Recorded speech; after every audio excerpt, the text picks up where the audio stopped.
ভারত এবং ইংল্যান্ডের মধ্যে টেস্ট সিরিজের প্রস্তুতি ইতিমধ্যেই জোর কদমে শুরু হয়ে গিয়েছে। এই সিরিজের শুরুর আগে থেকেই ভারতীয় ক্রিকেট দলের প্রাক্তন অধিনায়ক বিরাট কোহলি জানিয়ে দিয়েছিলেন যে সিরিজের প্রথম 2 ম্যাচে তিনি খেলতে পারবেন না। ফলে গত কয়েকদিন ধরেই এই জল্পনা চলছিল যে বিরাট কোহলির পরিবর্তে টিম ইন্ডিয়ায় কে সুযোগ পেতে পারেন। অবশেষে সেই নামটা ভারতীয় ক্রিকেট নির্বাচকরা ঘোষণা করে দিয়েছেন।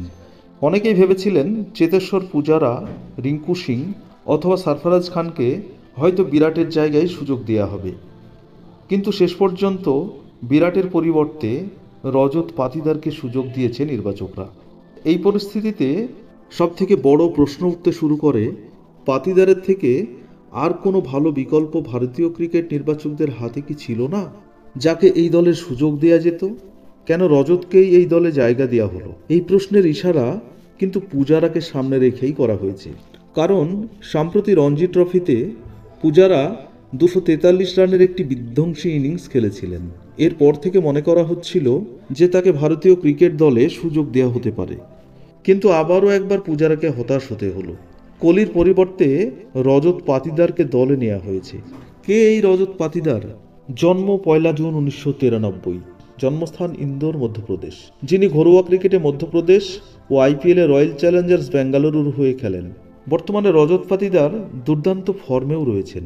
পাতিদার তার প্রথম শ্রেণীর কেরিয়ারে বেশিরভাগ সময় মধ্যপ্রদেশের হয়ে 3 নম্বর ও 4 নম্বরে ব্যাটিং করে আসছেন। 2022 সালের জুনে মধ্যপ্রদেশকে তাদের প্রথম রঞ্জি ট্রফি শিরোপা জিততে সাহায্য করেছিলেন এই ব্যাটসম্যান, এবং তিনি সম্প্রতি ইন্ডিয়া লায়ন্সের বিরুদ্ধে ভারতীয় এ দলের হয়ে দুর্দান্ত ব্যাটিং করেছেন। 3 ম্যাচের টেস্ট সিরিজের প্রথম ম্যাচে পাতিদার 151 রানের একটা দুর্দান্ত ইনিংস খেলেন। তার ব্যাট থেকে 19টি বাউন্ডারি এবং 5টি ওভার বাউন্ডারি বেরিয়ে আসে। এর থেকে একটি ব্যাপার একেবারে স্পষ্ট হয়ে যায় যে তিনি আপাতত দুর্দান্ত ফর্মে রয়েছেন।